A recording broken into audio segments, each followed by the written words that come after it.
my brother in the battles that you're facing. Be a cannon without comforting. No disrespect to my sisters at all, but it's the barbershop talk the kid at the ball.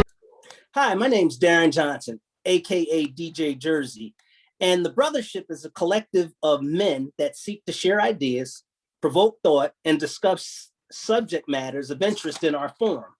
On today's show, An Athlete's Life in and Out of Sports, we hear from a brother who's been there and another brother who's flourishing right now in the sports game.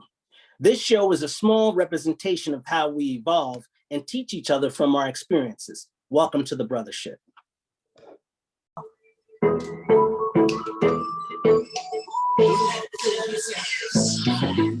Yeah, we on a sister ship. Come with us, we on a sister ship. Yeah, we on a sister ship. Roll with us, we on a sister ship. Sister ship, we got it now. Come on, let's talk about it. Sister ship, we got it now. Come on, let's talk about it. Let's talk about sister ship, we got it now. Come on, let's talk about it. Let's talk about sister ship, we got it now. Come on, let's talk about it. We're my sisters, we got this, sisters. You roll with me and I roll with y'all. We're my sisters, we got this, sisters. You roll with me and I roll with y'all. It's up, sis. Oh, sis, you know we on a mission, no games. Help each other get over some things. Hey! Cause we've been through the rain. Now it's time to shine like rain. Let's talk about life skills. We building up our quality to right wills. We rolling out of poverty, love kills. So we become the prodigy of how a sistership could be a really hot commodity. Stand together, we united, hold hands. Support each other's dreams and our plans. Doing everything we can. Come on, just to show we understand the power of a friendship fam. Live life on purpose. Together we can learn. Live there, let's talk. We don't want to see you hurt. And be here for each other. No matter the color networking, that's for sure. Hey! Yeah, we on a sister ship. Come with us, we on a sister ship. Yeah, we on a sister ship.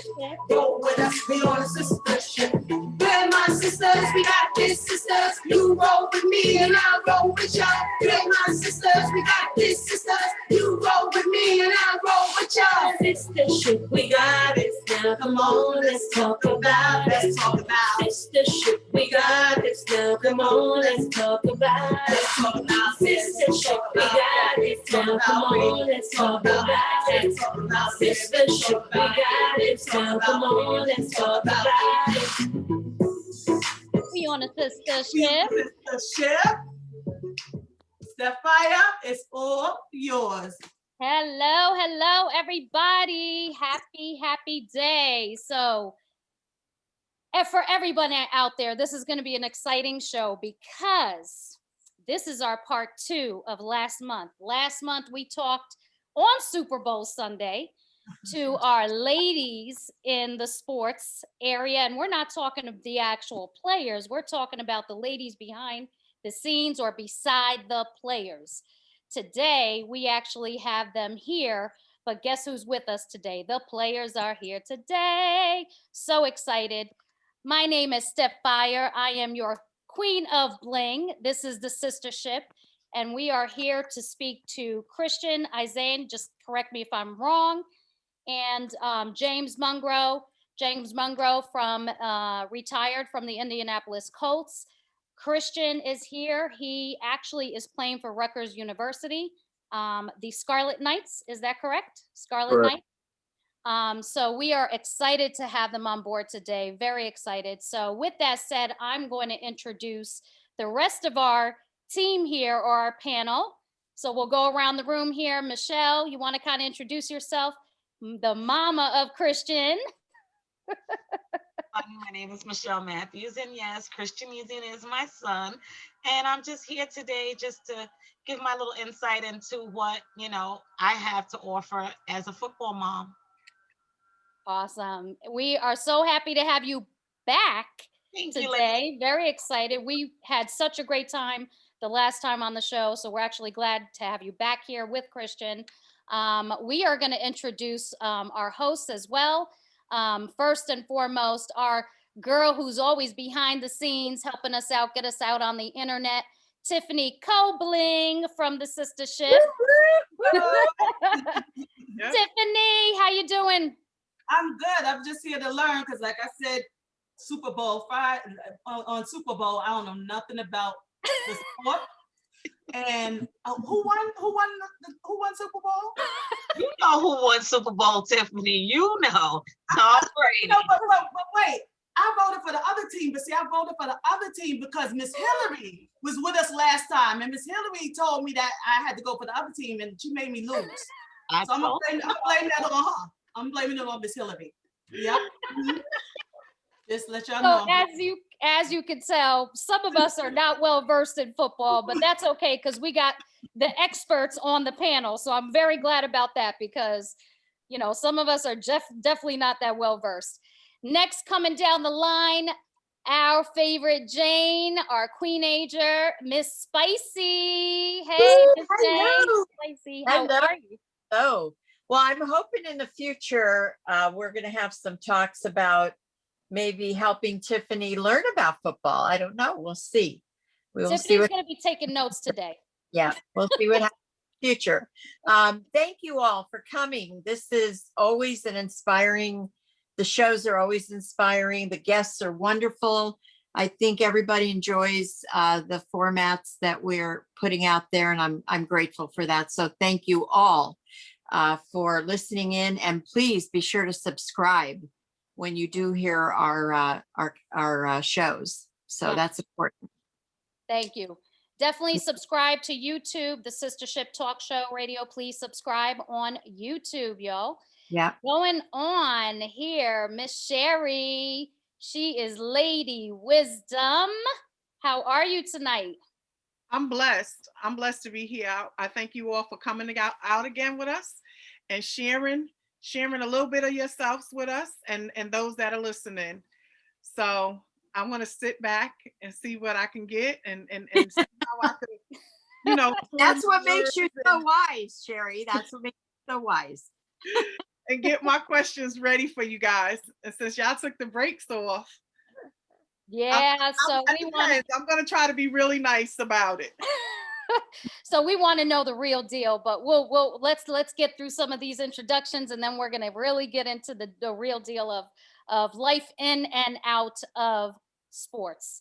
With that said, we'll move on to Dream. Hi, Dream. How are you? Welcome to the show. Hi, I am well. Thanks for having me. So, Dream, explain a little more about yourself and your involvement here with I'm assuming with Christian. So, kind of give us a little bit about yourself, a little background. So, background: I'm an intellectual property attorney in New York, and I'm an aspiring NFL agent. Yes, honey. But I'm here in my role today as a supportive cousin. So I will be listening in, and that is it. Awesome. Well, welcome, Dream. Happy to have you on board. Welcome. Definitely get involved at any point in time. There might be some questions you want to ask. Well, maybe some personal, I don't know, but we'll move on. With that said, James, how are you doing today? How are you? I'm doing great. I can't complain at all. It's wonderful to be here. Thank you for having me on the show. Absolutely. We're excited to have you on board. And Christian, how you doing today? I'm doing good this evening. Just excited to be on the show and talk with you ladies. All right. So we got some questions coming. But before we get there, so really we want to kind of get into your journey. And we want to start kind of, you know, from when you were young, how you kind of got involved in sports. Like what was your thought process? Like, how did you get involved? Like, how did the passion come into the sport? And did you know early on that this was for you? So if we can start, James, if you want to kind of start us off and kind of give us, because you have a longer journey here. So we'd love to know, at least from the beginning, what got you into the sport? So how did your interest kind of progress? I'll tell you, it all started, honestly, I had an older brother that played football, and Jane was there the whole time, actually. As what I'm talking about, she could testify to this. I had an older brother back in Pennsylvania that played football, and the team he was on was very good. And every weekend we were watching football games, the Gagliardo Mungros. It just so happens that my best friend was Anthony Gagliardo, Jane's son.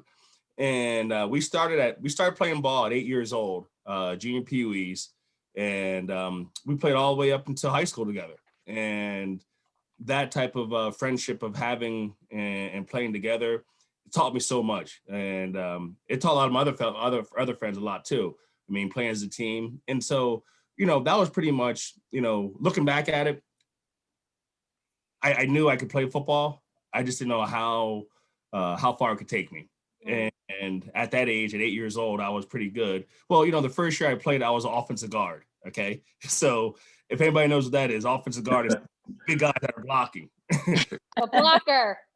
I was a blocker the first year I played, and then after that, my second year I played, I was a running back, and Anthony Gagliardo was a quarterback. And it went on for like another 5-6 years like that, all the way until we got into like elementary school. Junior high, and then we stopped. But it was just the journey of playing football was just it kept me out of trouble, and every weekend we were at a high school that had 4,000 people in there cheering on football teams. So it was a big community thing. So that's pretty much how I started. Nice. I remember my days just watching football in high school. So wasn't there really for the game, just saying. So that's why I don't know as much as I should know, right? But with that said, we'll move on to Christian. So you're in college right now. So it would be good to understand peewees, right? So again, forgive me because I'm going to be asking because I don't know much. The peewees, is that a team early on in elementary school that you get involved in to start playing? Age level. I'm sorry. That's the age level, like younger, like he said, he was 8 years old. So peewees are younger boys that want to play sports. Okay. It kind of goes, it will go at 8 years old, it goes junior peewees, and that's for obviously 8 years old. It goes by every 2 years or 3 years. Right. Then you move up to the next grade to be peewees for 2 years. It depends on your weight too as well, because they made it safe, so depending on their weight and stuff like that. And then you go to midgets. And then midgets is another, 2 years. So it's a total pretty much of 6 years, through elementary, all the way sixth to sixth grade, first to sixth grade, pretty much. Okay. So that's at least until before you get to junior high or higher, what have you. Yeah, and now they have Pop Warner, but at the time in the area we lived at, they didn't have Pop Warner. There's a gentleman named Frank Nicoletti that started the ESYA program. And he was the man that started this whole program that did wonderful for the area, that helped out tremendous people, not just in football, but cheerleading too as well. So it was very big in my area at the time. We'll talk about your area because we know very familiar with that area. So we'll go to Christian. Christian, so tell us about kind of how you got involved. Was that passion always there? Family, was it in your family? Was it in your blood to be a football player? How did you kind of get started and know that this is what you wanted to do?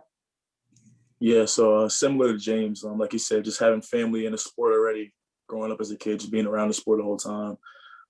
Kids in the neighborhood playing the sport, as you grow up, you play a lot of sports, you experience a lot of sports growing up. So I feel like football was the one that attached to me mostly, and just being around it mostly with my brother and my family. I feel like that sport grew on me the most. Mm-hmm. And just growing up playing the sport, I feel like James said, just all the life lessons and connections that the sport taught me as growing up, I feel like it was something I just wanted to stay with. And mind you, I was good at it. So it was like a win-win for me. And unlike James, I didn't play any guard or anything like that. I was too small. So they just threw me to running back and they told me to run that way. And I did that. So yeah. You did what they told you to do. Exactly. Play your position. Yep. So when did you actually know this was your passion? When did it come to realization that this was something that definitely was something you wanted to do and progress in as a sport? Well, I would say I started playing football around the age of 6 or 7. So I knew I was really good at the sport around the age of 8 to 9, just with playing with an organization and playing teams, and just knowing we had a rule when you played the game. It's called the 18-point rule. And if you're up by 18 points, the opposing team had the option to take out the best 4 players in another team. And And sometimes we were up 18-0 in the first quarter and they would take me out and I would be mad because I can't play the full game. So I feel like just using that like as motivation, just keep wanting to play the sport because I wanted to experience and how much better can I be at it. I feel like around the age of 9, I knew how good I was and what my potential could be. So I believe, yeah, that was around the age where I really took an interest in loving in the sport. Nice, nice. James, what about you? When did you actually know this was kind of one of your passions? I would have to say probably in high school. Started right in high school. When you're young, you really, you're only playing against certain, younger. When you're younger. You're playing against small kids. In high school, I had the opportunity to play varsity football as a freshman in high school, and it worked out very well for me. And that's the time I said, this could work out. And then, throughout high school, a lot of positive things happened with my team, and that's the time I said, well, I could probably make some money off this if I could stay healthy. That's a good point. So you hail from East Stroudsburg, Pennsylvania, correct? Yes. So we know only because the Sistahship happens to be in the Stroudsburg area in Pennsylvania. So we're glad to actually have you here because you hail from kind of the neighborhood. So and then you went to Syracuse, if I'm not mistaken, correct, for college? Yes, in Syracuse, yes. So from high school to college, like, was there at that point you knew that this was going to be a passion and you were able to get into college and continue to play at that point? Yeah, in high school, a lot of positive things happened with my team. I was able to break some state rushing records and stuff like that. So that was it got me on the map of other schools, with universities looking at me. Mhm. And our team was very, very good and very competitive, and we played a very competitive league.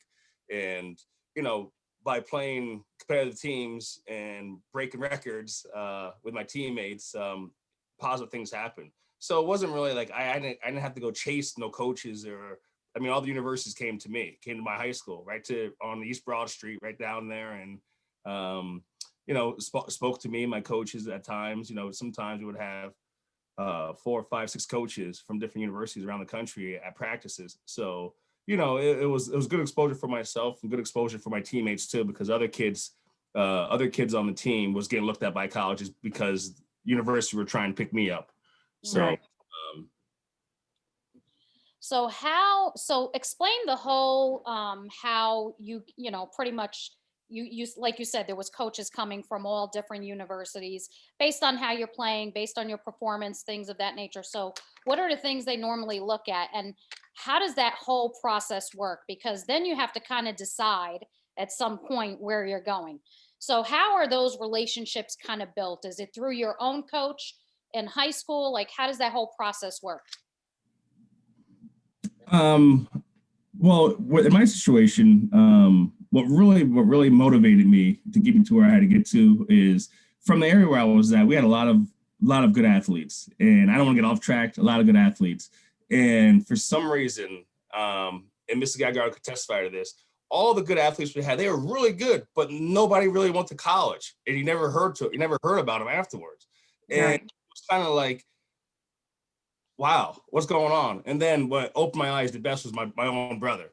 My brother has a bigger stature than I am, was a running back. He's 6'2", looks like Eddie George. And big frame, I'm smaller.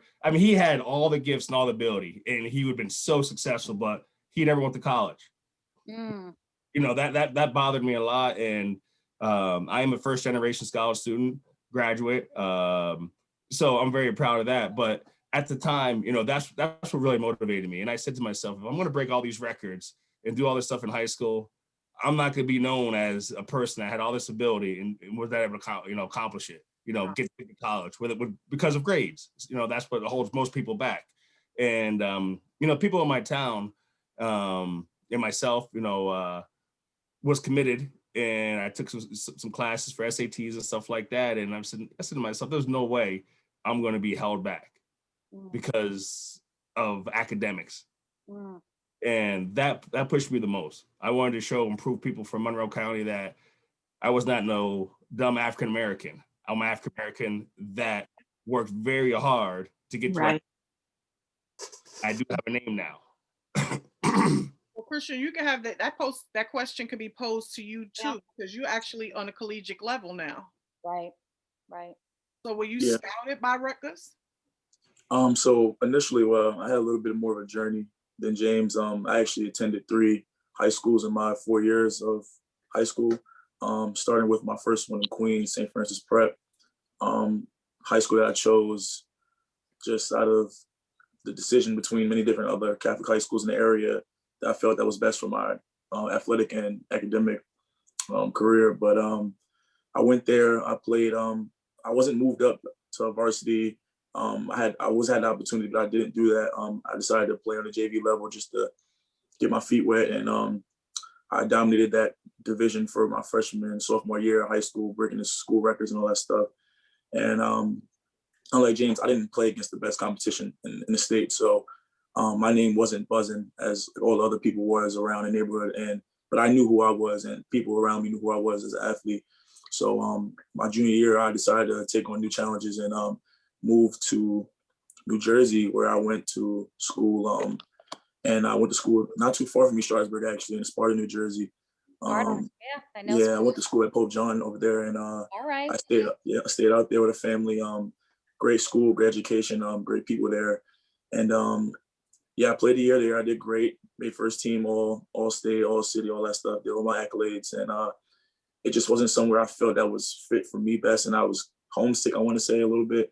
And for my senior year of high school, I decided to come back into the city and play with Erasmus Hall in Brooklyn, a public school, famously known for their athletes and getting the kids in the great schools, universities for football and academic athletics and all that stuff. And honestly, it was a great fit for me, and it was a tough decision to make for me and my family between going from Jersey, going back to New York. Very difficult decision, but after all, it did pay off because I feel like I maximized my potential. I was able to be seen by the people I wanted to be seen by, and overall, I am where I am. So I'm blessed for that decision that I made. So it sounds like, again, and I love the fact that within your journey, you looked at it from a perspective of education as well as the ability to kind of learn the sport and get better at it and succeed in it. Because obviously now you're in, Rutgers, and we'll talk about kind of that journey and moving forward. So I love that because, they gave you an opportunity to experience things that you've not experienced through the different schools and, kind of moving around and just, again, the capability of increasing your capabilities from a sport perspective or football perspective. So kudos to you. Go ahead, Sherry. I have a question. Tiffany has a question. Go ahead. I have a question for James. I heard you say that you wanted to show Monroe County that you weren't a dumb African American. What gave you that perception? What made you have that idea? What can you explain that a little bit? Why you felt that way? Wow. Let's go. That was good. Okay, for example, like I said, I'm gonna throw everything at you. I used to date a girl in high school, and her father was the superintendent of our school district. So I had the privilege to hear different teachers that are my friends now to this day, but I know how to keep friends close and enemies close and friends close, that little saying. Right. So I heard people around town, talking, and I heard teachers talking, and he's a hell of an athlete. He's really good, but his grades, he's not gonna go to college. They all, they don't go to college. They all play good in high school, and then after high school, you don't hear about them. You hear about them in the news, something bad, and I was not going that route. And so I wanted to prove the people, school teachers, school teachers, even students and my classmates that had the money to go to any school they want to, but they wouldn't get accepted by any school. You have to be accepted to go to college. Even though you have money, you still have to be accepted. And I was saying to myself, wow, I can go to this school. There's all these schools I can go to. There's only two or three schools that didn't offer me a scholarship. And I said to myself, I have this opportunity. I definitely want to go to school somewhere. And I want to prove these people that, I'm not just a football player. I have other skills besides football, and I do have other skills besides football. But I know football could take me a long ways. And I just felt, in the town, the area I grew up at, there were some people that were very supportive. And then there were some people that, obviously haterade. Haterade for a reason, Yes. People could be jealous or envy or, whatever. And it's kind of like, let this young man enjoy himself, let him do his schoolwork, let him play football, and, it's just that happened that our team was very good and we broke records.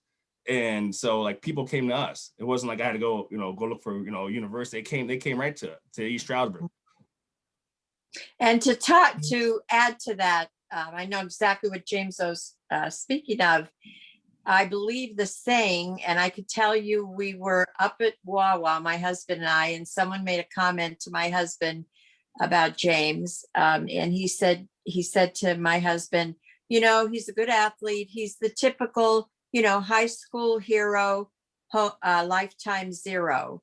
And honestly, my husband, my son Joe, had to literally drag him out of. I thought my husband was going to kill this guy, because we knew, growing up with James and his family, we knew that the potential was there, academically and athletically.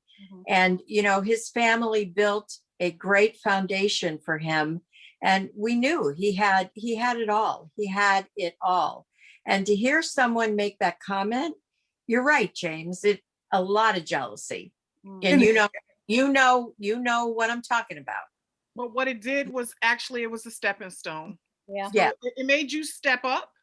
Yeah. And show them where you solidified who you were. Right. And let me take the word back. I take that back. Let me say this, ask you too, because I have athletes. My children are athletes. The coaching that comes along with it.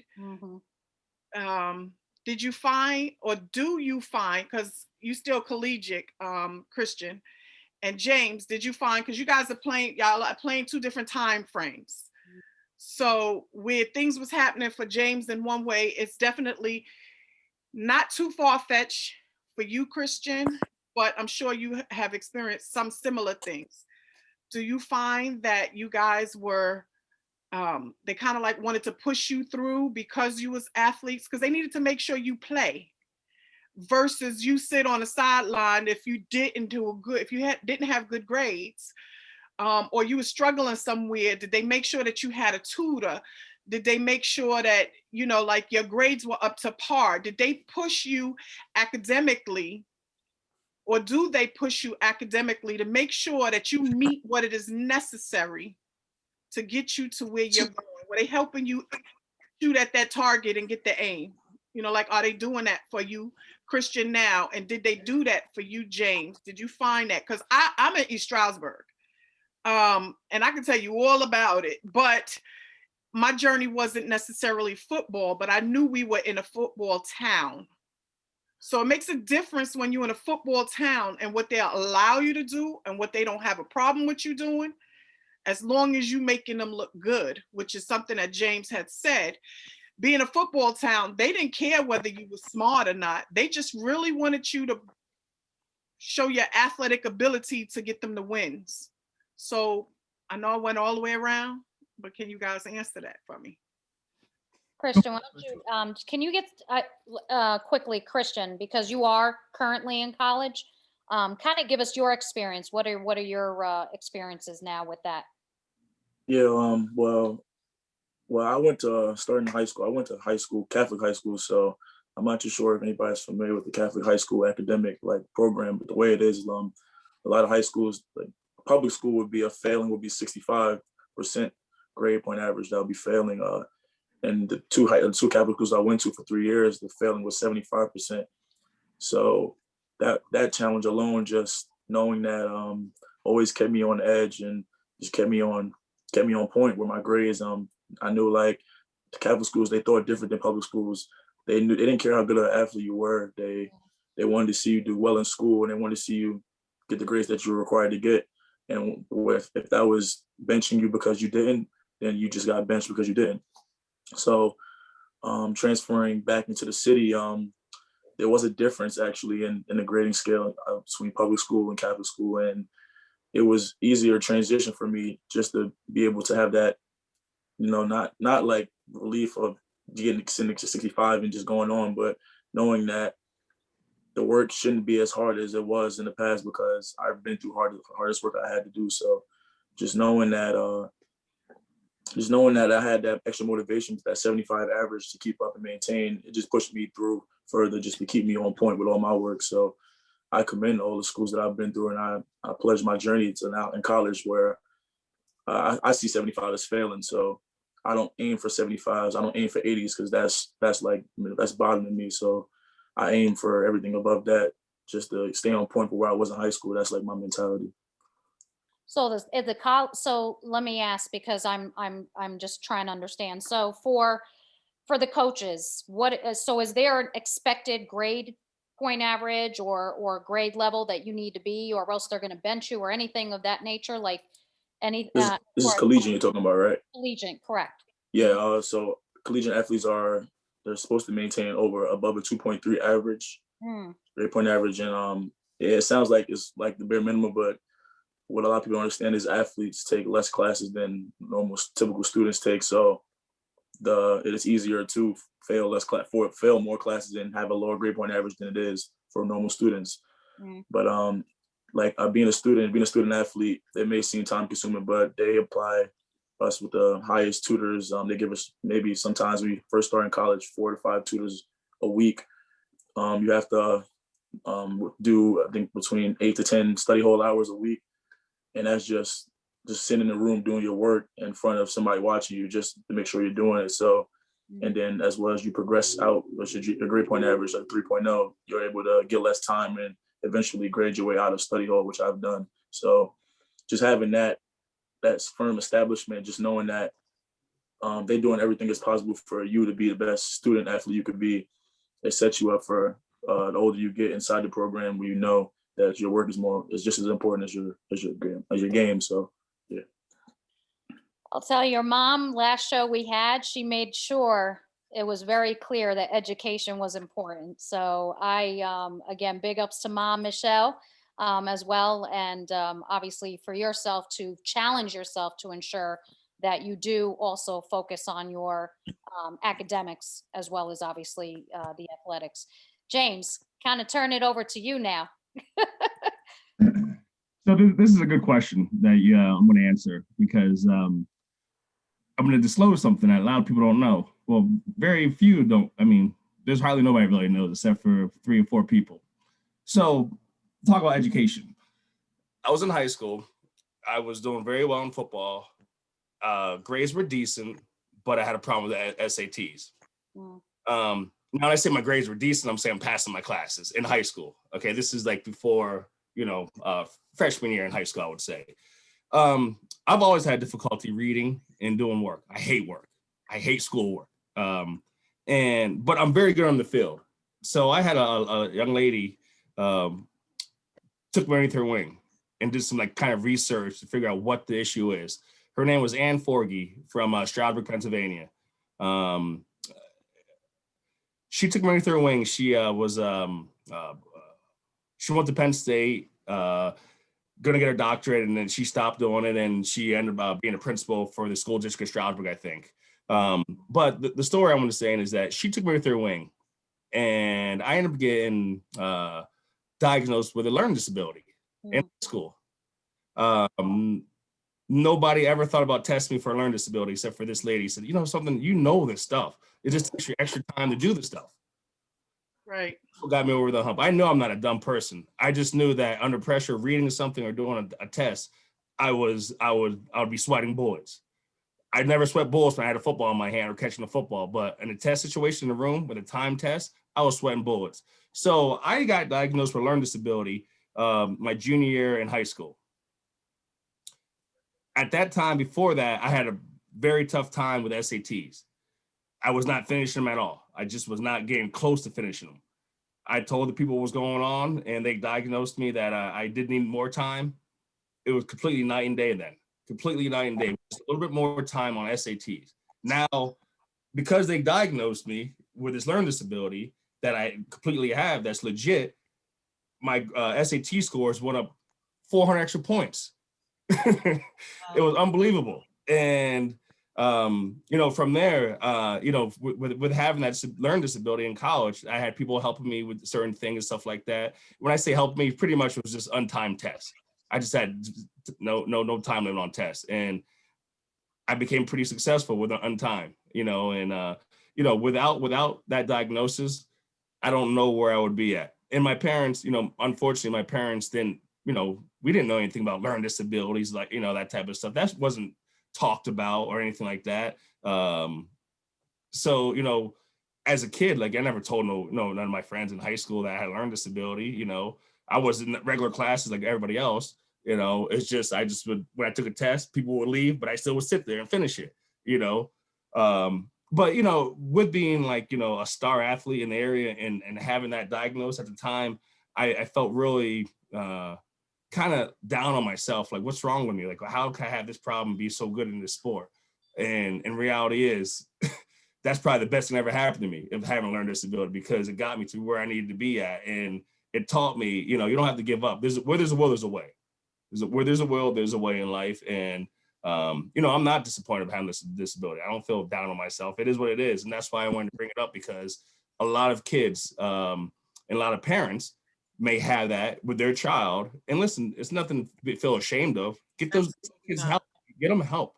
That's being educated, and unfortunately, in some different communities, they don't have the resources or the education. But, thank God in the area where I lived at, they had those type of people and the support system that they needed. And I give a lot of credit to a lot of different people in East Stroudsburg and Stroudsburg, because I took SAT courses, starting 10th grade, 11th grade. And then by 12th grade, I took my first SAT course. First test, beginning of the year, passed it with flying colors. But it took all the way to 12th grade, to get everything finalized. Yeah.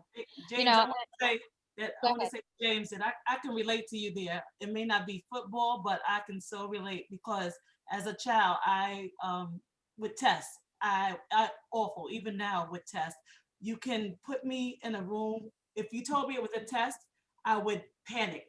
I would never pass the test. I would fail every test.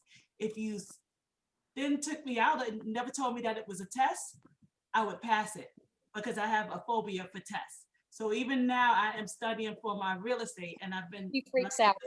And I freak out completely. So I have to calm myself down to the point where I know how to manage it now, but I have to do it on my own. So I always tell people that know what triggers you and how to deal with it, because we all don't test the same. And sometimes it's not about a test, because you can put me in a certain situation and I can just go for it, all for it, techie, all that kind of stuff. You put a test in front of me and I will freak out on you. So there was I think Tiffany Road, they have a class for people to take where they help you get through the real estate test. And I can't go on to take the test because I get so freaked out that if you called on me, it's just like I'm bumbling, So you got to know what you can and can't do. And sometimes it's just not about the test. And there's a lot of us that we're gifted with skill. You put us out there and we can do it. And sometimes it's just not about putting somebody in front of a piece of paper and say, here, pick the 3 choices. Right. So I think learning, and I appreciate, James, you bringing up learning disabilities, because I still feel, even to this day, and I have a sister who has a learning disability, and a lot of parents don't even realize that. Some people don't even pick up on it, and they see their children struggling in classes, not talking or being too active or talkative because they're not paying attention, or there's so many things. And I always tell people, I'm like, you have to understand what's going on, and you have to see the signs at times. And you're right, a lot of people don't realize it. And the fact that someone actually realized it and you were able to get tested, and you're talking about high school at this point, I don't know how you even got through it, but I think a lot of parents and teachers as well really need to be cognizant, because there's so many children that have learning disabilities. And you know, another thing too, back in my time too as well, the whole psychological piece of you hear people talking so much. Like everywhere you go, you always hear people talking, and it's like, and then you hear even teachers talking about, well, yeah, you know, all you need is a 700 on your SATs and you're in college. Like all you gotta do is write your name down and you're there, you know what I mean? And it's like, you hear that and then it's like, okay, I know I wrote my name down correctly. I know that. You got enough there. By 700. But it's kind of like you hear these smart jokes and it's like, wow, and then you know what you know internally, you know what you scored on the test. And it's like, you just hear your friends saying and stuff, and it's kind of like, wow, wow. You know something is wrong, but you haven't figured it out yet. And luckily, you know, I had some good people. Like I said, I can't take all the credit myself. I had some good people that really worked with me. You know, during my junior year in high school, during my lunchtime, I would go to this lady's house and do work on the computer. You know, Kaplan courses and stuff like that I took that different people in the community paid for. So I'm very thankful for that. Yeah. And I appreciate, again, you bringing that up, because again, a lot of people don't really talk about learning disabilities. With that said, I want to kind of transition us into kind of later career, right? So collegiate, which you're in now, Christian, and kind of your experiences through college that took you through to the NFL. So kind of talk about your current journey, Christian, in college. What is that like, and where are you looking to go? I'm assuming the NFL, because you're not there for any, you know, obviously there to go pro, but kind of what is your journey? What is your thought process, and how does that process work as far as getting noticed out there in professional football in the NFL industry? Yeah, okay. So the question, just coming into college, coming as a freshman, and above me is 4 seniors, and just learning from them, learning the actual game, and having coaches like actually sit down and really talk to you to understand the actual game of football. Because when you're in high school, a lot of it is based off athletic ability, and a lot of people just run plays, and whoever has the better athletes wins the game most of the time. But getting to college and realizing the ins and outs of the actual game really taught me so much that I was oblivious to. I didn't know as a high school athlete. So my freshman year, I played. I was able to redshirt. I unfortunately broke my wrist my freshman year.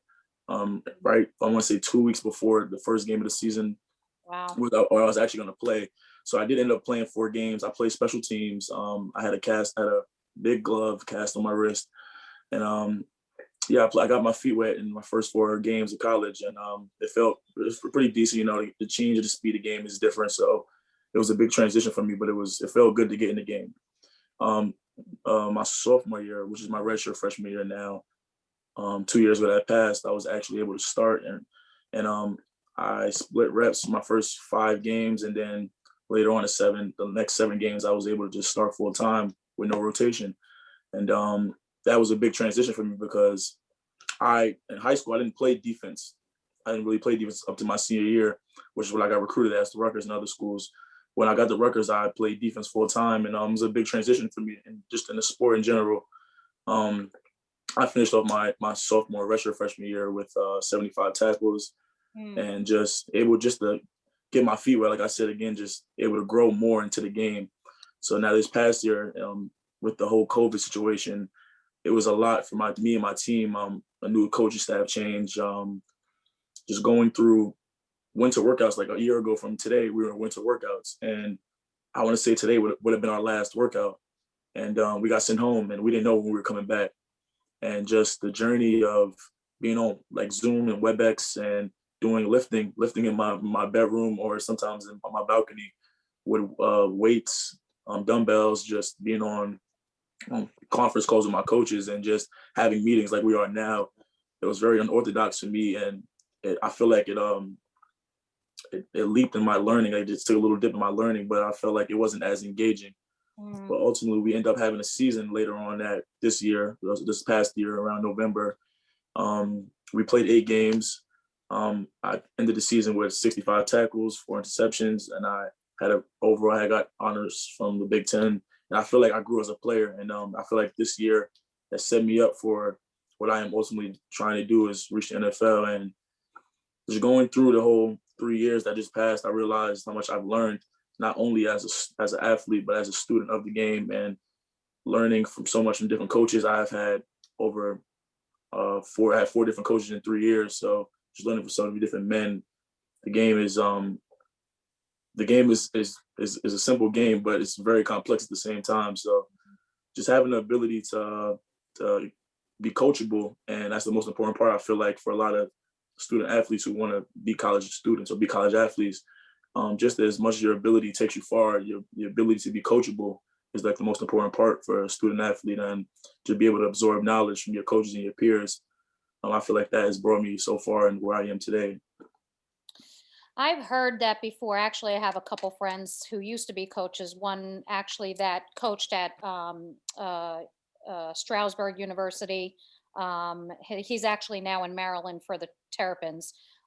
He actually played football there and then is now coaching there, and actually was at Rutgers safety coach number of years back. You may even know him. But the one thing that I've always been told is, for coaches and students, if I've heard the same thing, is that you have to be coachable. It's very hard to work with athletes when they're not willing to be coachable. So, that's definitely a learning that I've heard. James, kind of your career from college to the transition from college to the NFL and how that all progressed. Kind of tell us, like, how that whole journey progressed for you from college to the NFL.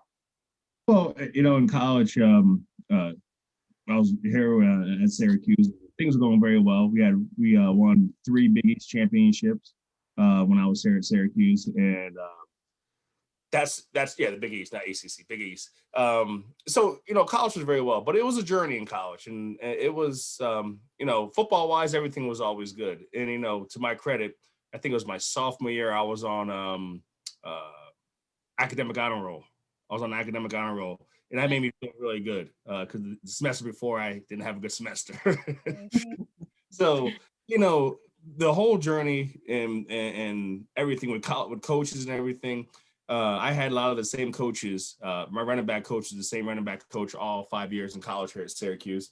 But it was in college. Now looking back at it, it feels different, especially this time in day, what's going on in the world and everything with all the social justice and everything, equality. When I was at Syracuse, and I don't know how it is in Rutgers, but they made me feel kind of like you went to school there, you play football there, but it's an honor for you to be there. And by how they use the word honor to be there, it's kind of like, yeah, I know I busted my tail to get to this school here to play for your university. Don't stop making it seem like I don't really belong. You know what I mean? And that's how the picture, the media and everything. He's shaking his head, so he obviously is feeling something with that. Go ahead. The media and everything and people around the area and all that, it's kind of like, oh, well, yeah, you're at this university at Rutgers or Syracuse. You better do things right and all this type of stuff. And they're harping on you. And it's like, listen, I know right from wrong. I have a mom and dad. You're not my mom and my dad. I know if I'm wrong, my dad's going to put his foot where it belongs. And, I'm not going to disappoint my mother at all. I know right from wrong. So it's just, to me, when I look back at it, there's a lot of confusing things. And I look back at with some of the coaches, some of the decisions they make. But all in all, I had a great experience at Syracuse, and my goal was to graduate, and that's what I did. And if I had the opportunity to play, to move on, that whole transition, I thought it was gonna be a lot easier than what it was. I thought I was gonna be drafted. Wasn't drafted. I was a free agent. As a junior in college, I'm being told, oh, you should leave school early because you're gonna make this and make that. You should leave school early, and unfortunately, I don't know if I would left school early, maybe I would have had money, or I may not have my degree right now, so I don't know. But all I know is that I was staying in school, get my degree, make my mother proud, like I told her I would do, get my degree and give it to her. And, have an opportunity to play ball, I'll play. But the degree was very important to me, no matter what. Mm-hmm. So we got Dream down here, we got Sherry down here, and I know they got some questions, and everybody's quiet. We need to hear from y'all. I know. I was just about to say, Sherry's got definitely a question. I'm sorry, I was muted and didn't realize it. Go ahead, Sherry, because I know you got something specific. I actually want to talk to Dream because she says she's an intellectual attorney, correct? Did I hear that correct? Yeah. So Dream, as a supporting cousin to your cousin, and this actually goes to James too, because a lot of times we don't know how intellectual athletes truly are. No disrespect intended. I'm not trying to be disrespectful, because the one thing I do know is that you guys worked really hard to actually get where you're going. And Christian, you have just made it if I was your mom, I'd be sitting here, I got a little red, and then James shared something so intimate with us, like that was so personal. But as personal as it was, someone needed to hear that, James. I just want to congratulate you on that, because somebody needed to know that they matter. And even having a learning disability was important.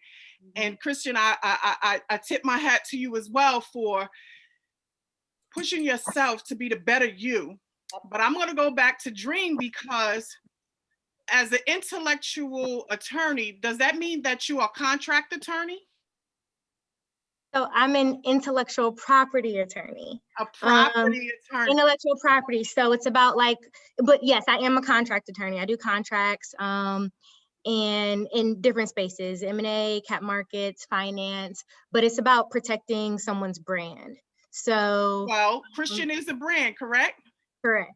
Okay, so my question is, did you find, and as athletes, people talk to you different than they would talk to you if they realized that you were academically, if you played, if your academics was as good as your playing, right? So like James said, no one knew that about you. You just shared that with us. So in doing so, James, I want you to pretend we're not here. Not that you can really not see our faces, but I need you to talk to Christian and help him to know how his contracts may differ. And Dream, I want you to understand that it's important that he knows that he has the support of you, someone that can look at his contract and tell him he's being double talked, or they talking him out of his finances, because a lot of times parents don't know. You love your kid enough, and it seems like such the biggest deal ever that you've ever seen. So your goal is to protect the wallet that may be that value. You got to protect your brand. So James, I need you to tell Christian what kind of things that you experienced along the way that could have very well took your money and made you or caused more conflict in your life than you would have. Because you know how people talk. The shaking of the hand could cost you a contract or a sponsorship or something like that. So I need you to talk to him, be his big brother right now, and guide him with that. Well, the first thing I want to say, you said Dream and Christian, you guys are cousins, right? Yes.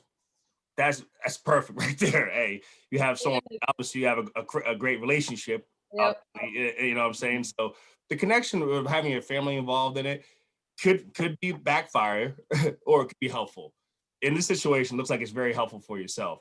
And in my situation, I didn't have nobody, a lawyer or something like that to talk finances and stuff like that, because I don't trust people. I've seen people get burnt and lose millions and millions of dollars. I've seen people get taken in 1 year, like easily. So, the trust issue for me in finances, I never trust nobody. So I always do my own finances. So I think that's perfect that you have someone in your family that is supporting you as well. Okay.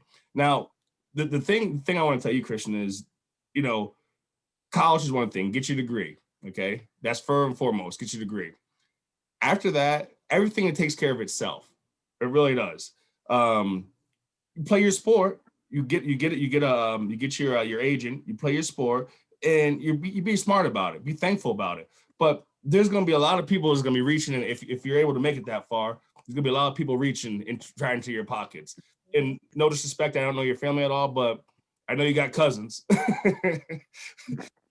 I know cousin so-so wants something. You know, you have family, people are gonna want stuff. And then you're gonna feel like you should give them stuff, okay? Because you made it. You gotta realize, young brother, you're young. You got your whole life ahead of you. I'm 40 some years old. I played this game 20 some years ago. I played this game. So, you know, time flies.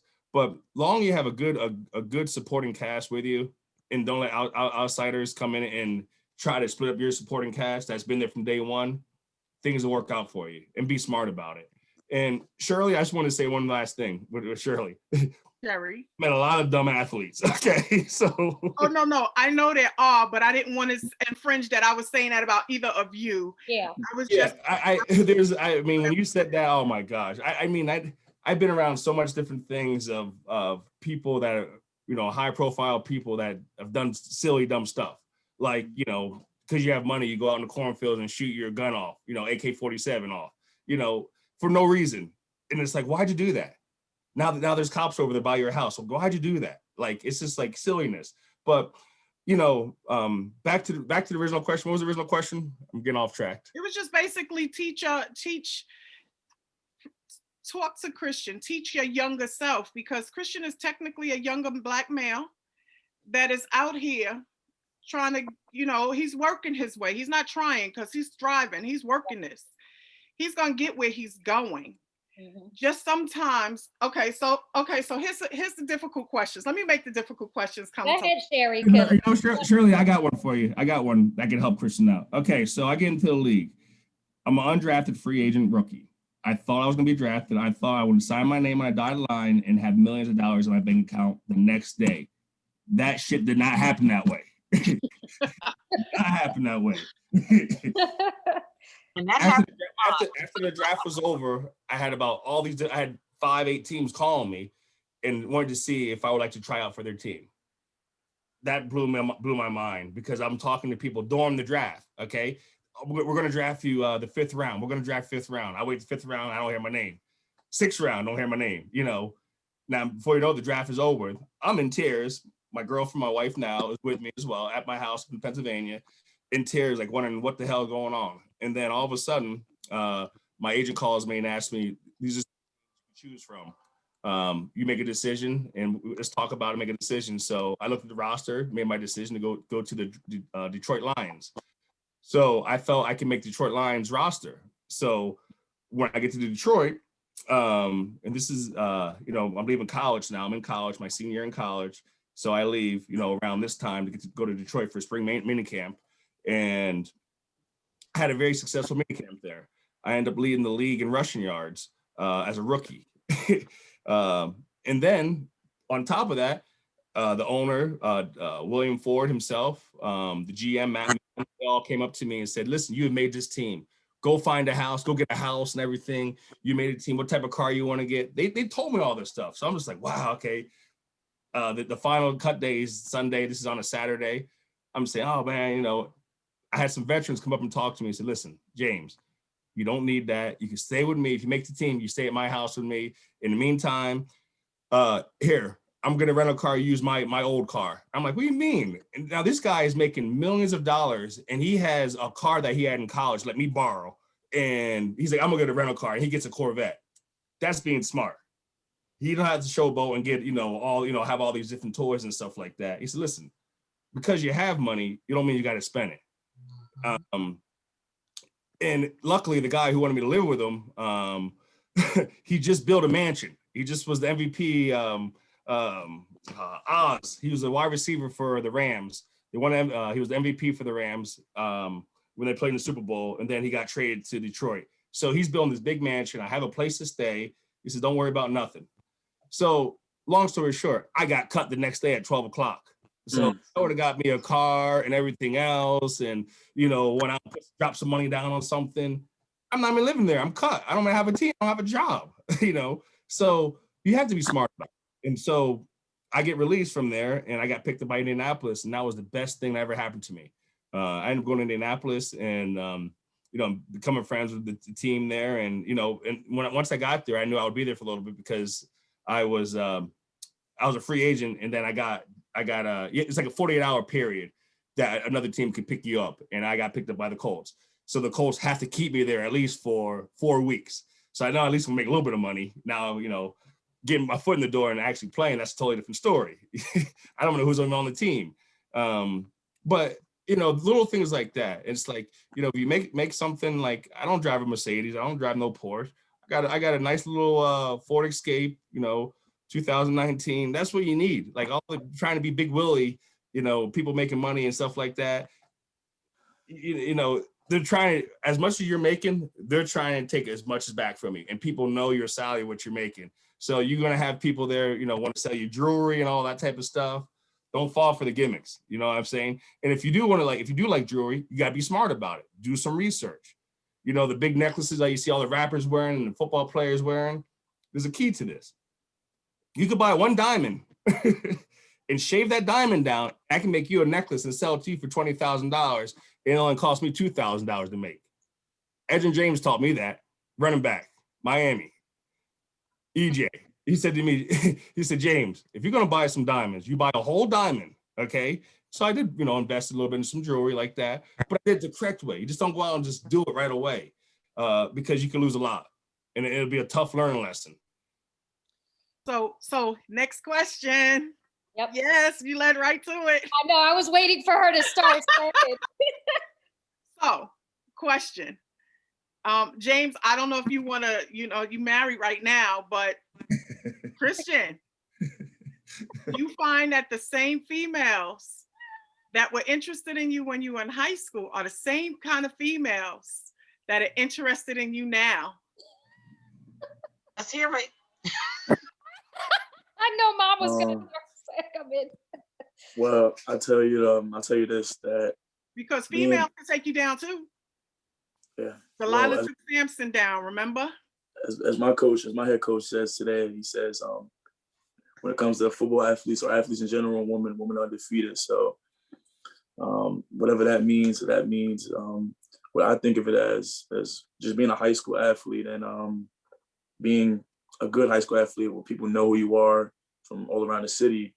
Obviously you do attract attention from a lot of people and people that you may not know or people that may know you for football. So there are a lot of people who are attracted to you just for your abilities. And I was thankful, like just being in a relationship. So I was like, I'm a relationship type of guy, I ain't gonna lie. So I like to stick with one person at a time. So throughout high school, I was focused on saying with one person. And I guess that kept me away from all other distractions and all the different type of girls that I may have encountered throughout that.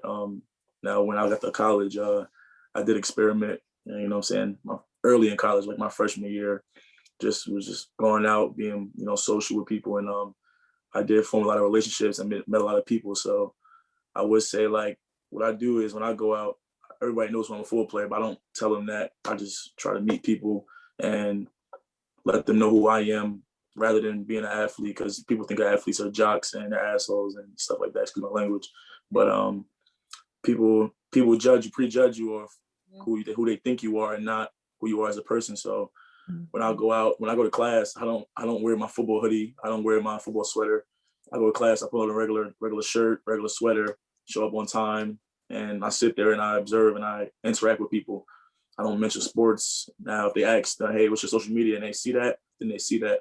But that's not something I openly address to people, because I don't want that prejudgment already just occurring in their mind of who I am and how I act. So I know I'm maybe getting off for all topic, but just interacting with people. That's still topic, because you not only have to protect you have, so James, did you find that you had to protect your heart and your wallet at the same time? I know you said you had the same girlfriend.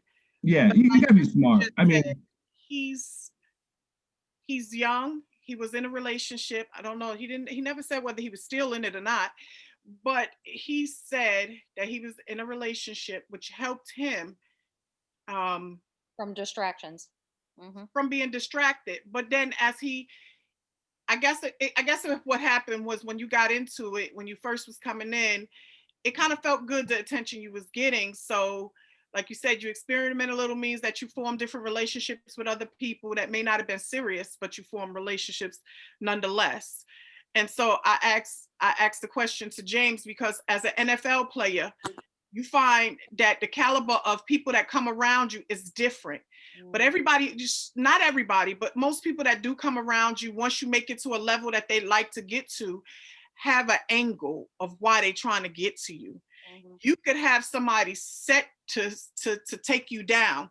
So in protecting you, you have to be able to have a form of discernment. Means that you need to be able to go with that gut instinct. That's something, I don't like that one. Oh, there's something wrong about that one.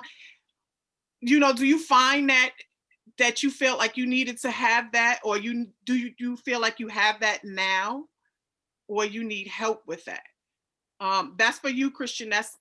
Do you find that you have it, or do you need help with it?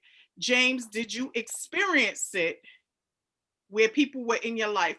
So what a lot of people don't like to say is that Delilah comes to destroy. So Delilah will catch you when you're at your weakest and when you're at your tiredest. Do you feel like you had to protect your heart and your wallet at the same time? So I gave 2 questions because I got so many questions going on up here, but they on 2 different levels. Well, I'll continue. I'll continue where I was at. You said my question was, can you repeat that? I'm sorry, your question for me. So that was about, does he still need help with kind of protecting, or the people around him, and making sure he's protecting himself, so you're not put in a position where someone could take advantage or take you down, or take you down. Yeah. Christian, before you say this, you're going to be in positions. You're going to experiment that uncomfortable position where you're going to have to make a choice. Okay? It's either go to the left or go to the right. Now, from hearing your mother speak, you know, from the last show and everything like that, you've been raised pretty right, from my understanding. You're going to make the right choice, okay? You know, you work so hard of working of what you're trying to accomplish that you can lose it just like this by doing something silly, especially with a female. I mean, it's not worth it. You know what I'm saying? So, Shirley, when, you know, at NFL games, not so much college, but at NFL games, they're at your hotel. Females are at your hotel. As you walk into your door, there's females and fans all lined up, throwing, not crazy stuff, but, phone numbers and all that type of stuff. Now, you'd be a damn fool to grab that number and call that woman and have her come to your room. A, the girl can't get to your room anyways, okay? Do guys have extra rooms in the hotels? Yes, some of the guys do that, because they may have their family there, stuff like that. Or do some guys engage in some of that stuff? Yes, they do that, okay? But you're a fool for doing it. and there are the people you're going to read about in the long come. I mean, that's how it rolls. Now, James, you just tried to keep it light. What's the craziest thing you ever seen somebody throw at you? Because real deal. I know. It's real deal. I know they throw all kind of stuff. Oh, I know. I'm gonna be all kind of stuff at you. I'm gonna be respectful. I'm gonna be respectful. I know you got a wife. I know they do all kinds of stuff. There's been a few times at the hotel, because there's an alleyway between our hotel, and everybody, we stay at the same hotel every year, same place, whatever. And you would see, it was amazing that some of the people you would see taking their, undressing themselves, taking their shirts off and flashing themselves. Oh my God. And it's just it's just that's not part of the game. But then celebrities. I ain't gonna say I look out the window, but I would say the best way to protect yourself is to follow your intuition. Do you follow your intuition? Christian, do you follow your intuition? James, do you follow your intuition? I know for me, I follow my intuition, and 9 times out of 10, if I follow my intuition, I go right. It's when ladies, let's be clear. Let us be clear. Ladies have a different intuition than males do, but they have gut feelings. The reason I asked that, and James, you actually did exactly what I needed you to do. You jumped right in to help him to understand that it takes that. Just take a split second to lose everything that you worked so hard for. And so I asked the question because that was one of the reasons I asked that question. Does he feel like he can discern? Like if his gut is telling him something's not right, does he know now how to back up? What you did was help that by helping him form his answer. And I'd actually like to hear Christian speak on that, because I'm sure it's, what year are you in? This is my 4th academic year. So I'll be your 4th academic year, I'm sure that you have come across some things where a shorty came and she was trying to throw it at you, and you might have very well got caught off guard, but did you know better? My first, just going throughout like my first experience in college of just going to like an actual college party. And after being in college, our first game after a win, our first win of the season, we go out to a party. Everybody's, you know, enjoying themselves, celebrating the win and all that stuff. And you see a lot of people like, you know, I want to say not in the right mind state, you know what I'm saying? And just everybody enjoying themselves, having a good time.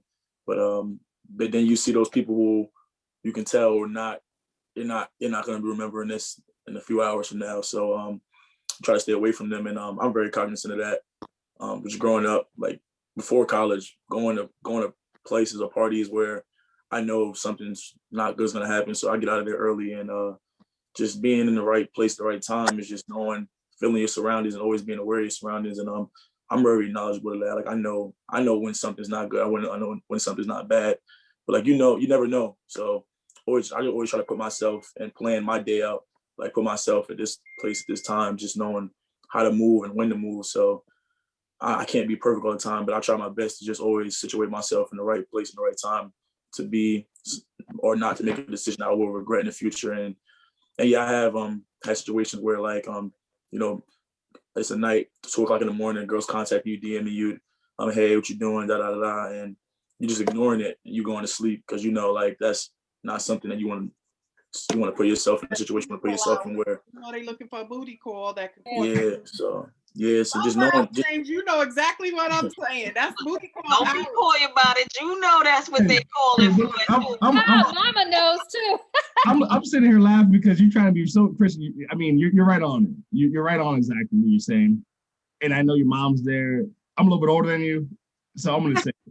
This man here goes to parties probably. Okay, go to party. There's gonna be people there, gonna be around him trying to talk to him. There's gonna be people smoking weed in the corner. There's gonna be people doing different drugs at these parties. That's what happens. I mean, that's what happens. Okay, you don't have to participate in that. You can still be at the party, and look at people, but you just don't participate in that stuff. Yeah. I mean, that's reality. I mean, that's reality at a college fraternity house or girl sorority house.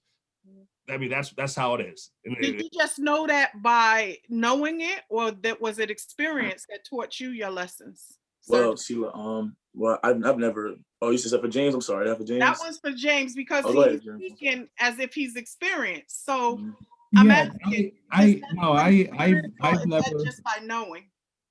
No, I would. I mean, I like to hang out. I'm not going to sugarcoat that all by no means. I like to hang out. Win or lose, I did my best in the field, and after the game, I'm going to drink me a cold beer. Win or lose, because I worked. I worked hard. Work hard, play hard.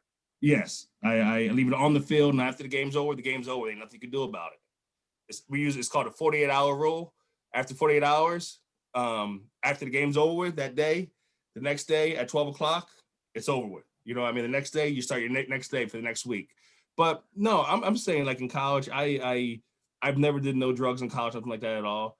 Now, I've had some fun and said to myself, well, could this get me in trouble? Yeah, I've done shit like that. I ain't gonna sugarcoat. I've done things that maybe I could have got in trouble for. But then the second time going back around at it, I'm saying to myself, why am I going to put myself through this again? I'm not going to do that. I learned the first time. I'm not going to do it. Okay, I won't do the same thing. But in college, there's so many different distractions that you have pulling at your arms, and you just got to stay focused. Especially in his situation, he's an athlete. His schedule is lined up for him already. He has to be at these spots at these certain times. Commitment, all that stuff. You just stay true to the game and stay true to yourself. And you'll be fine, but you definitely have to watch out for the females because they could bring you up. If you have a good one like myself, my wife is very good. She was with me through college, and that was very important. That was very important through college and through the NFL and to now. That was very important because it kept me focused on what I had to do. And then I'll tell you another thing. Me and my wife are opposites. She knew nothing about football at all. She knew zero about football. Remember that. So.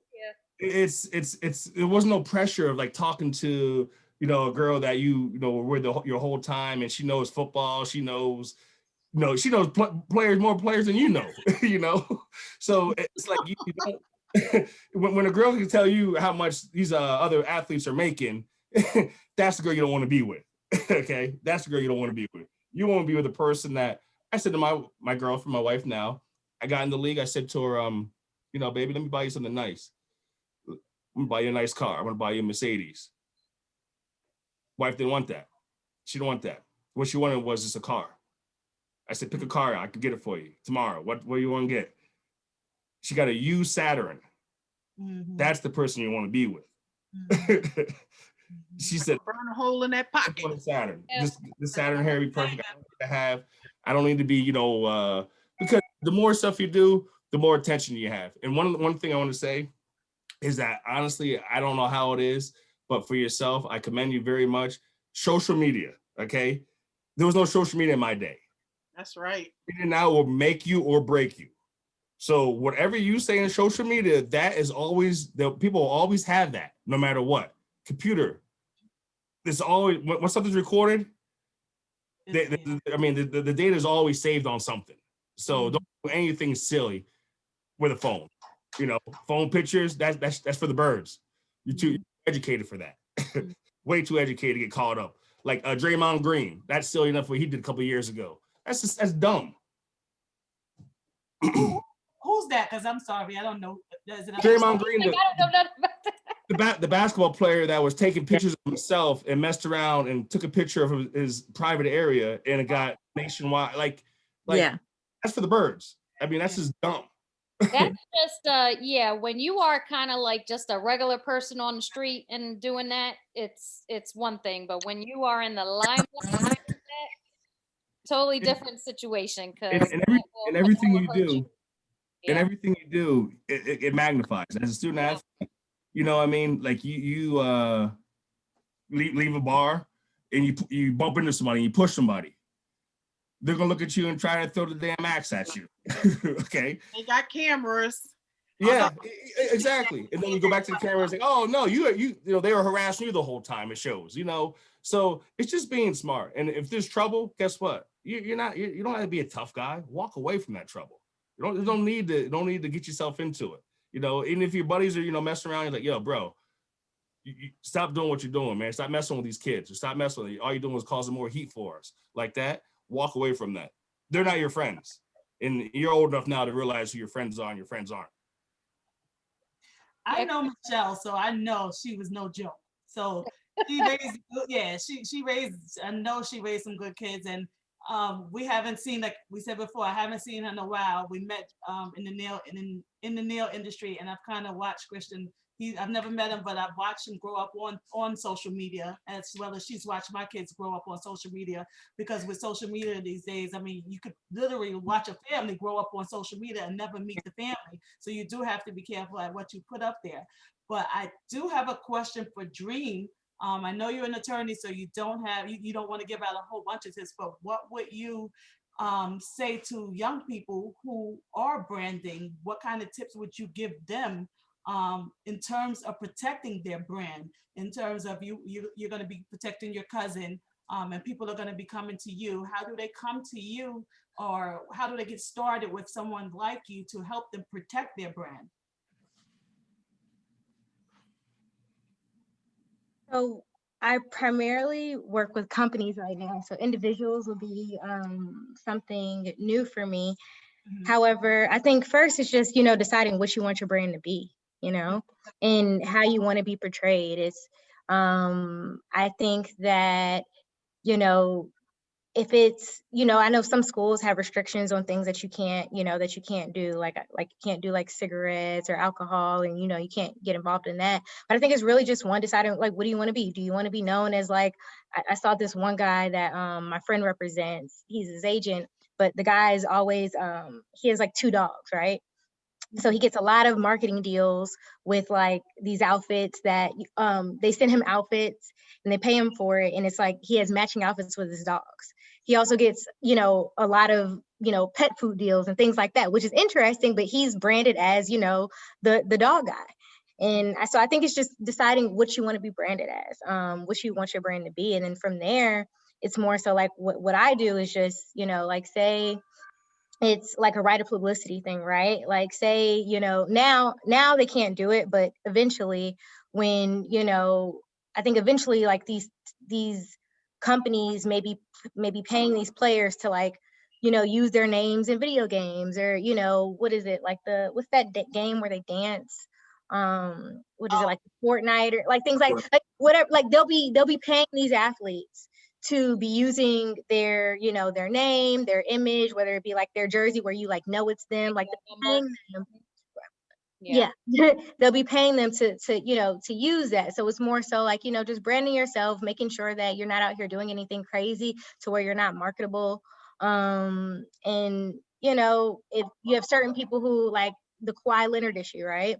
Where he like developed this like claw hand symbol, like trademark, and ended up having to get in a lawsuit with Nike over like who owned it. So like things like that, if you're going to do that, if you're going to enter into a shoe deal or a shirt deal, making sure that you have someone looking over those contracts and going over like who actually owns these rights. And say you come up with this design and that part's not in the contract, making sure that you're the one that actually files the trademark for it. If there's a picture, you're the one that files to get the copyright registration for it. So I mean, and that's just about having a lawyer on your team who knows what to look for and make sure those things happen. On some of the things we were saying though, like with the shoe contract stuff like that, your brand is your brand. I totally understand that part, but there's only gonna be a certain select view of people that can actually do a brand. Like Kawhi Leonard, yeah, obviously he's one of the best of the best. It's just very, very short. Like shoe deal is very simple. It's like either your Nike, whatever shoe deal is, but it's not like it's. I know you're new at this, Dream, but I'm just explaining this to you. Like you get money at the end of the season. Like for example, if your name is in John Madden football, at the end of the year during my football season, I got a check for $130,000. And I'm saying to myself, season's over. Where did I get this money from? I'm saying to myself, the money is for all the players, like the beer distributors, like the beer commercials, Bud Light and all that. Individual players, if you're active, cannot promote that type of stuff for cigarettes or any type of alcohol. So the NFL takes it as one lumpment, and then they give the players money out of it since the players can't do it. Like revenue sharing, basically. You understand what I'm saying? So all the sponsorships and all that type of stuff at the end of the year gets divided among all those players. Okay. Deals and stuff like that are very just, unless you're, the man, and I hope you are, you're not going to have a way of saying what you want. And pretty much how shoe deals go is you wear their brand. And like for myself, I was Reebok. So I wore their shoes and they gave me a allotment of like $25,000 a year I would spend from Reebok. So they were like, so it wasn't cash money. It was more of incentive to go into the store and I could use the money at the store. So what I would do is I would, every year for Christmas, I give my friends from Pennsylvania $1,000, my parents $1,000, my wife's parents $1,000. They would just go to the outlet mall, Reebok outlet mall, and get all the, get the clothes, whatever they want, shoes and all that. But so, I mean, a lot of that stuff is very like black and white, but other things of people trying to get in your pockets of side deals and all that type of stuff, that they're the people you got to look out for. Like really, honestly, if you don't know the person good, and if your friend is telling you, oh, this person's a good person, I know this person, don't always believe. Do your research. Always do your research. Wow, James, thank you. You sharing, boy, and you are teaching us. Like, I didn't have to ask any of those questions that was on my list. I know, because I thought about it. I was like, wait a minute, he's already answering what she wanted. He's hitting them right on point, because what he's doing right now is teaching his little brother up in the corner how to handle what came at him. I definitely appreciate that. And it's with like Christian has Dream. She has his back big time. Sounds like. I'm glad. Definitely. You know what? The fact that she even knows how branding works is amazing in itself, because Unfortunately, a lot of people don't know. You know, like they talk about your brand. You are your brand. So being that you are your brand, you have to be able to know that people are watching you. They're looking at what you're wearing. They're looking at what you're saying. They're looking at who you with. You could be guilty by association. You could be messed up. Somebody comes into your camp that don't have your back can tear you down. Like when I tell you the stuff that I'm learning right now, listening, James, I have to say thank you. Christian, I hope you learned something. Just sitting with us and having this conversation. I mean, the openness. I mean, there's questions that I would have liked to ask, but I'm conscious of the fact that this is still going to be new for you. You're going to come across things that I probably can't even think of because the world is a different place than when I was a kid. And you young and you in college. I have a younger daughter that's in college, but she's too old for you. But I'm sure if she watches the show, she will say the same thing I'm saying. Ladies, he's very handsome, but he is focused. His focus is not on you. So, James, I definitely want to tell you how much I appreciate how you shared what I didn't have to ask, but you shared as if you were really in the room with him by yourself. Yeah. That's exactly what I mean. Exactly what I said. It's just, you know, you're going to have ups and downs. You're going to have good days and bad days, but just always, you know, believe in the Lord, you know, whoever higher up you believe in that, whoever you believe in. But, I mean, if you're blessed to play, just take every day, one day at a time and give it all you got. Because you never know when you're going to have to take that helmet off and not be able to put it back on. Right. You're one injury away, you know. So again, that's where the education falls in, you know. You seem like you have a very good supporting cast with you. You keep that, you get that your supporting cast you have, get even closer, and don't let nobody try to go into your supporting class. You know what I mean? Don't let no one try to impede it like that. Well, can I ask you a question, James? Yes. Because I just looked up a little bit about you. I wanted to get to raw you. I didn't want to get the made up version that is technical what they do when they writing up stories. So, I mean, I know we coming to a close, but curious, because it does take one injury to take you out. How did you get back up to get back motivated to being comfortable? Because no matter what you say, you was probably in a dark place when you got hurt and realized that you couldn't play again. Yes, I was. I was. Just teach us how you decided to overcome that, because it's definitely a choice. I'm a firm believer that God, you know, steers you the right way and he doesn't put too much on your plate. And the one time when I got injured, I hurt my ACL. Nobody even hit me. I made a move on a guy in a preseason game, and I went down, and I said to myself, "Oh my gosh, what happened?" And I've always said to myself, if I tear my ACL, I'm done, because I've seen so many guys get torn ACLs and can't walk and can't do this for their children. I have more other than just, you know, playing football. I want to be a father, or a husband and stuff like that. So when it was all said and done, it was tough. I walked off the field and I knew this is going to be over with. And I was depressed. And I'm not gonna lie, I drank a lot of alcohol and stuff like that for about, you know, a good year. But I didn't have to work a whole year. I mean, I didn't work for a few years because I was a stay-at-home father.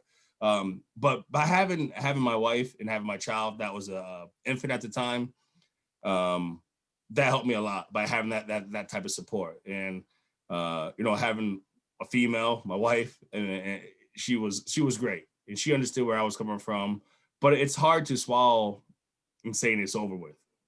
When it's hard to say it's over, and it's like I get emotional thinking about it now. You know, it's over with. You know, I had a good career. I'm happy with it. You know, but again, you know, You got a Super Bowl ring. Got a Super Bowl ring. Yes, you did. It's tough though. It's tough when it ends. It's gonna hurt. It's gonna sting. It's gonna sting very much. Question, James, how long did you play in the league? 5 years, ma'am. 5 years. Yes. That's a good time. And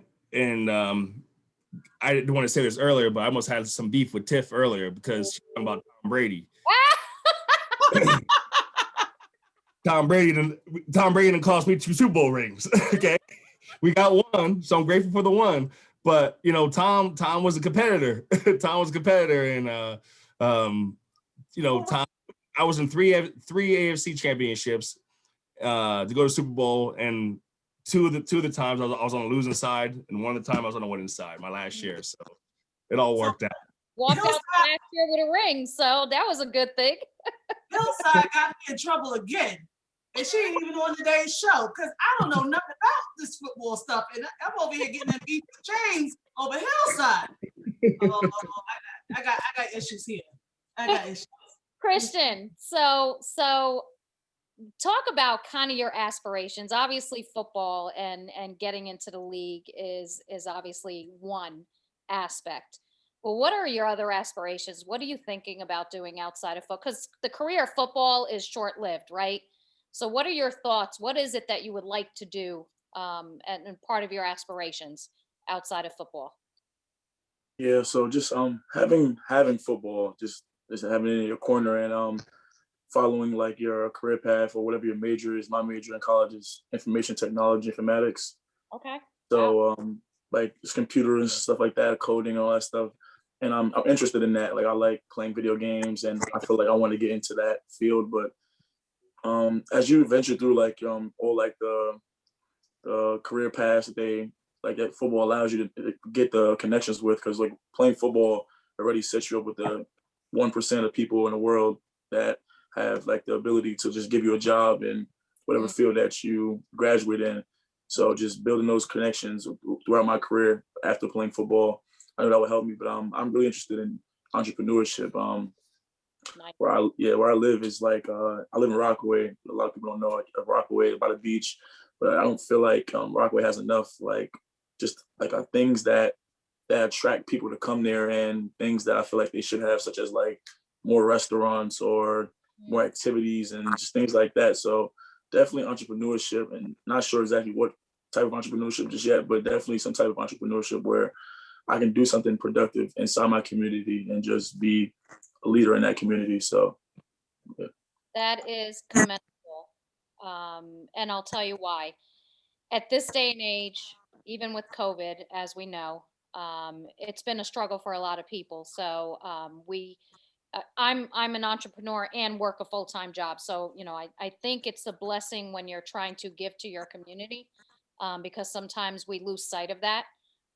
So I love the fact that you've already kind of looked at your community that you're in, and you're saying, there's opportunity here. I want to bring more to the table. So I really do hope and pray that those come to fruition, because to your point, you know, there's opportunity there. So you have such a strong mind and so mature. And Michelle, man, what a son you have here. Really great head on his shoulders. I really do. I love talking to you because, again, highly educated and strong mind and willpower. I could just tell just through the conversation. So That's appreciate. a question for James. Go ahead. You said you finished college. Yes. What is your degree in? And are you working in that field now? Yes, I am. I actually work for the state/county in Syracuse area, and I work in the public schools. Well, not so much public schools, because it's suburban schools as well. But I work in the school system, helping out kids and families, trying to keep kids on the right path, pretty much, and pretty much empowering the kids and telling the kids that they can do it. Because up here where I'm at, unfortunately, it's the parenting is not as strong as it is in Pennsylvania, I would say. New Jersey. But it's for myself of what I've accomplished and seeing other kids and potential for other kids. That's where I want to be. I want to help people to get the full potential of what they could get out of life. I accomplished what I accomplished. Now it's about giving the kids the confidence, the attitude, the mentorship, the love. Love is a big thing. Love. like just telling the kid, like, I care about you. Like they don't hear that from their own family. So that's what I try. I try to stay positive, and that's what I do for a living. I work it's called CCSI. I'm a school liaison. Good for you. Good for you. Awesome. That is awesome. Now let's correct this. Christian is from Queens. Yes. So I'm a Queens girl. Can you tell? I'm proud. I'm originally a Brooklyn girl, but my children were raised in Queens. Yes. Hey, Kristen, can I ask Kristen a question really quick? Absolutely. So explain to me, you want to play football. If it doesn't work out, what do you plan on doing? I plan on following my career path just within my major. The job that's involving any type of information technology. I know like just the basic statistics of graduating with an information technology degree is a 70% job right out of college, and that's without connections. I'm pretty sure I will have connections with football, so I should be able to, pick up opportunity fast and be able to just to use that, because that's something I'm actually interested in. So yeah. So you did your research. I did, yeah. You gave me that percentage. You did your research. Hey, you see, you heard that, right? I heard that. What he said. Guys, I'm gonna tell you guys a real interesting fact. Let me tell you something. This kid has been playing video games since he was probably like 2 or 3 years old. He can pretty much play video games all night long if you let him for 24 hours a day, if you let him. And he's really, really good at it. He's actually kind of ranked high in some of his games that he plays. I'll be honest with you, him and his dad, they're really good gamers. But it just comes as a natural thing for him to go into video gaming and aspects of the whole behind the scenes of a video game, not just playing it, but knowing how to put a game and work a game and do all those coding. Game. Doing well, we could do this paying this forward. Paying this forward. I give you some advice, and I have a son, Christian, that's 16, and he's been talking to me about coding, and I know nothing about coding at all. And he's like, yeah, well, Dad, I'm gonna go to college, I'm gonna do some coding and do this and that. And I'm just like, son, I don't have time for the video game stuff. Yeah, I mean, it's so much more. So much more. Yeah, some people don't understand. Like, it's so much more to just than the video gaming than coding and all that stuff. Like, people think games are made overnight, and it takes so much more people behind the scenes, graphics, different type of people, artists, things behind the games, the analytics, the gameplay, the different things of the game that takes in to make a game is very difficult to do that. So just learning what it takes to make some of my favorite games that I played growing up, and learning the first step of signing into Linux and figuring out what code brings me to this home screen and what manual brings me here. It's really interesting. And something I always thought about as a kid. So now that I'm able to actually proceed on doing and learning it is really interesting. So, yeah. You're a very analytical person, aren't you? I am. I could tell. I'm an analyst, so by nature, so I can already tell. And you know what? We have people who do coding for other things, not gaming. But coding is a huge thing. Coding is very important. So good for you to get 3 minutes. We've got 3 minutes. So James, Miss Spicy, you want to close us out? Give us some closing words and words of wisdom, Queen Age wisdom. Yes. Because this has been a really good topic. Michelle, thank you so much actually for bringing Dream on, because branding is a huge deal. Even for, like the Sistahship, really quickly, you never really realize that the details that you have to pay attention to when you are branding, even down to your logo. And when we started the Sistahship, even that little logo right there, what we had to do to go through with that, just with the person who drew the logo and how we had to buy that logo from that person. So I appreciate that you brought Dream on, because it made it part of it interesting. It made it interesting to us to know that she's there for Christian and that they're cousins as well. So thank you for that part. Spicy, you want to close us out? Well, what I want to say, first of all, I always enjoy, being on the panel of these shows. So I'm always very grateful and humbled for that. But what I saw here tonight, and James, he knows, I've known him, oh my gosh, since he and Anthony were in diapers. So I've known them a very long time. But what I loved was the camaraderie, James, that you gave to Christian, the support, the advice, the openness. And Christian, you are a smart young man, and kudos to your mom and family for giving you a great platform to be raised upon. James, you had the same thing. I mean, in our community, and Sherry, I understand exactly what you're saying about the East Stroudsburg system. I always felt that, especially for James, the support that he had was not just in East Stroudsburg. I mean, he had, other people from Stroudsburg reached out to give him the support. So I guess it does take a village. And, ladies talk about this all the time, our inner tribe, our ability to have the right people around us. And honestly, as I get older, the circle gets small, but the circle is truly the people who have my back. So in that stage you have to have that. You have to have that in your life. And I look at James and my son Anthony, and I mean, they still speak a couple of times a week. I don't want to know everything they did. I mean, they do spill sometimes, and I'm like, you did what? And where? Kind of thing. Christian, I'm sure you have friends in your circle that, you can relate with that. So in closing, again, Christian, I think you have a great platform. I think you have a wonderful backup. I think Dream is going to make sure you are financially safe and emotionally secure. And so will your mom. Right, Mom? Absolutely. Mom. Nobody to mess with. Nobody.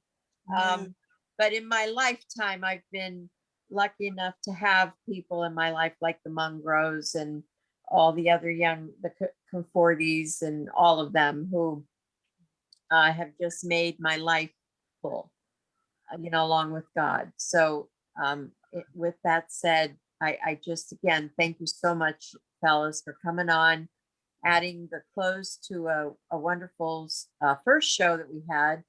And, just really enlightening and being open and honest and loving. Like you said, James, love it's important no matter what we do in our paths, right? In our life. Very. On that So note, guys, I want to thank everyone again. It's an amazing show. I hope to have you guys back on at some point. And I want to hear more about Christian. So I wish you all well. Thank you all for joining us today. It was such an incredible discussion, and I appreciate all the insight and energy and love. Thank you all. We'll be seeing you guys on the Sistahship next Sunday from 2 to 3:30 p.m. Meet us here on the Sistahship and our next topic. Have a great one, everybody. Love y'all. Good night. Good night. thank you. This is.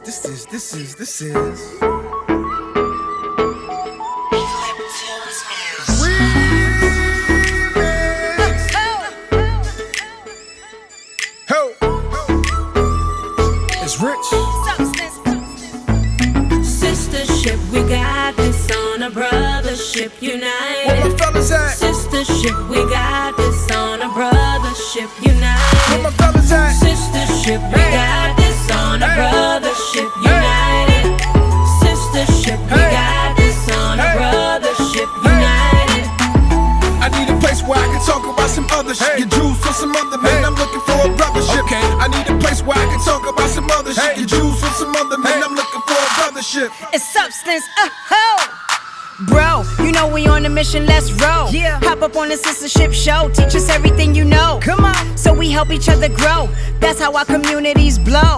Yo, sup, you got a sec, I need to build for a minute. What's up? Matter of fact, you could chill for a minute. I need a platform where we could talk about some other shit. Get Jews for some other men, I'm looking for a brothership. Get it right, this real life, we tired of struggling. Airtight on this shot, no more dysfunctioning. We reeling in the sunken and we bringing in our brother in. The battles at your face and be a cannon with our confidence.